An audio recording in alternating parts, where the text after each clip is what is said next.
ഈ hydration break വരെ അവർക്കൊരു മൊമെന്റം കീപ്പ് ചെയ്ത് പോകാൻ പറ്റുന്നുണ്ടായിരുന്നു കുറസാവക്ക്.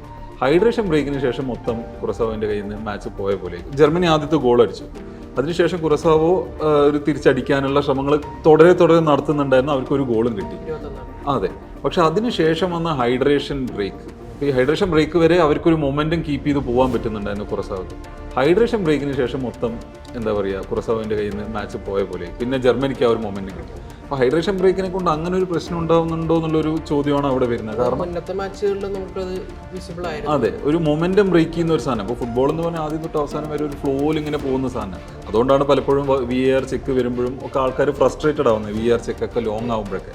അപ്പോൾ അതിനുള്ള ടെക്നോളജി ഒക്കെ നന്നാക്കി വരുമ്പോൾ ഈ ഹൈഡ്രേഷൻ ബ്രേക്ക് നമുക്കറിയാം, ഒരു ഹ്യൂമിഡ് ആയിട്ടുള്ള ക്ലൈമറ്റിലാണ് അവർ മത്സരിക്കുന്നത്. അമേരിക്കയിലെ ചൂട് കാരണമാണ് ഇത്. അതെ അതെ. അപ്പോൾ അതിന്റെ പിന്നിൽ വേറൊരു കാര്യം എന്താ വെച്ചാൽ, ഈ ഹൈഡ്രേഷൻ ബ്രേക്കിൽ നമ്മൾ കാണുന്ന ആഡ്സിന്റെ കാര്യം നോക്കണം. അപ്പോൾ ഫസ്റ്റ് എനിക്ക് തോന്നുന്നു സൗത്ത് ആഫ്രിക്കയുടെ കൂടുതൽ മത്സരത്തിലാണ് തോന്നുന്നു ആഡ് കഴിഞ്ഞില്ല എന്ന് പറഞ്ഞിട്ട് ഹൈഡ്രേഷൻ ബ്രേക്ക് കഴിഞ്ഞിട്ടും മത്സരം തുടങ്ങിയില്ല. അപ്പം അങ്ങനെയുള്ള മോണിറ്ററി സംഭവങ്ങൾ ഫിഫ എല്ലാ പരിപാടിയും ഇവിടെ ഒപ്പിക്കുന്നുണ്ട്. അത് വേറൊരു കാര്യം, അത് മറ്റൊരു ടോപ്പിക്കാണ്.